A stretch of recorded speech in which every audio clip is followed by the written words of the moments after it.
Mission HQ के मुअज़्ज़िज़ दोस्तों, मैं हूं गुलफराज अहमद। अब तमाम देखने और सुनने वालों को अस्सलाम वालेकुम। अगर आप हमारे चैनल पर न्यू हैं तो हमारे चैनल को सब्सक्राइब कर दीजिएगा और उसके साथ बेल आइकन को भी ज़रूर दबा दीजिएगा ताकि हर नए आने वाली वीडियो आप तक जल्द पहुंच सके।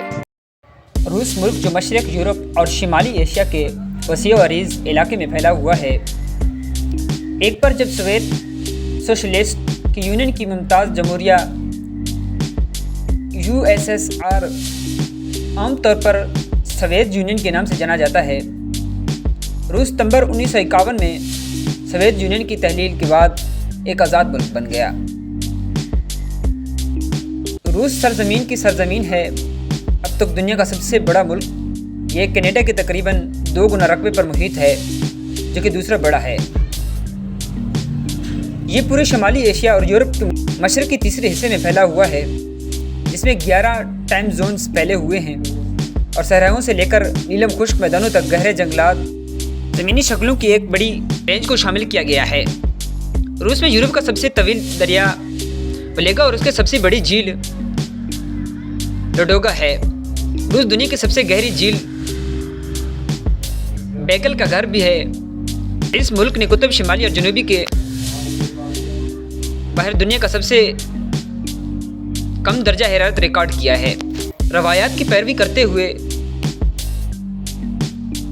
रूसी आबादी का ज़्यादातर हिस्सा मुल्क के यूरोपीय हिस्से में है। ख़ासतौर पर दारुल हुकूमत मॉस्को के आसपास के ज़रखेज़ इलाके में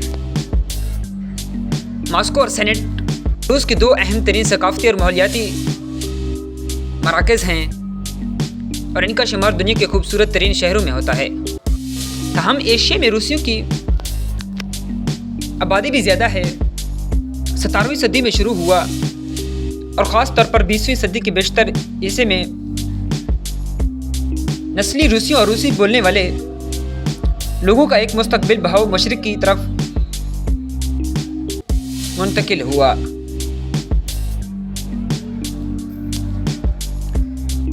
रूस की आबो-हवा इंतहाई सर्द है। सर्दियों के साथ साथ जिसने कई बार मशहूर तौर पर मुल्क को गैर मुल्की हमला आवरों से बचाया। अगरचे आबो हवा रोज़मर्रा की ज़िंदगी में मुश्किलात की एक परत का इजाफा करती है, लेकिन ज़मीन फसलों और मवाद का एक फ़राखदाली के ज़रिया है, बशमूल तेल, गैस और कीमती धातु के वसीअ ज़खायर। ताहम वसाइल इसकी फरावानी ने मुल्क के बेशतर लोगों के लिए आसान ज़िंदगी का तर्जमा नहीं किया है। दरहकीकत रूस की तारीख का बेशतर हिस्सा अपने गरीब और बेअख्तियार हम वतनों की एक बड़ी जमात पर हुक्मरानी करने वाली बहुत ही अमीर और ताकतवर चंद लोगों की तल्लुक़ कहानी रही है। गुलामी जदीद दौर में अच्छी तरह से बरकरार रही। ख़ास तौर पर जोसेफ स्टालिन की तवील अमरीत ने एक मुख्तलिफ और ज़्यादा सख्त किस्म की महकूमी देखी। अलकवामी मामलात में एक मरकज़ी खिलाड़ी था जो अमेरिका के साथ सर्द जंग की जिद्दोजहद में बंद था। 1951 में सोवियत यूनियन की तहलील के बाद रूस ने कई दीगर साबिक सोवियत जमहूरिया के साथ साथ मिलकर एक ढेला इत्तेहाद कायम किया।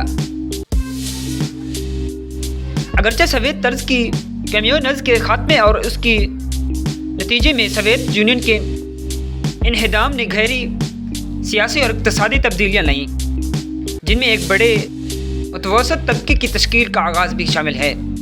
लेकिन कम्युनिस्ट दौर के बाद बेशतर रूसियों को आमतौर पर कमज़ोर मईशत को बर्दाश्त करना पड़ा।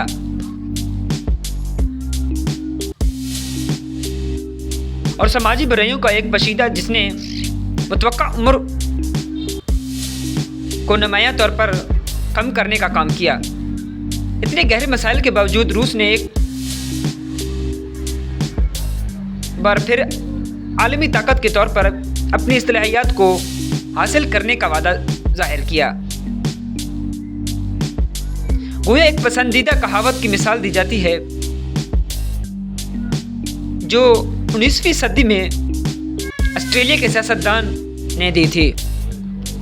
روس کبھی بھی اتنا مضبوط نہیں ہوتا جیسا کہ وہ ظاہر ہوتا ہے، اور کبھی بھی اتنا کمزور نہیں ہوتا جتنا وہ ظاہر ہوتا ہے۔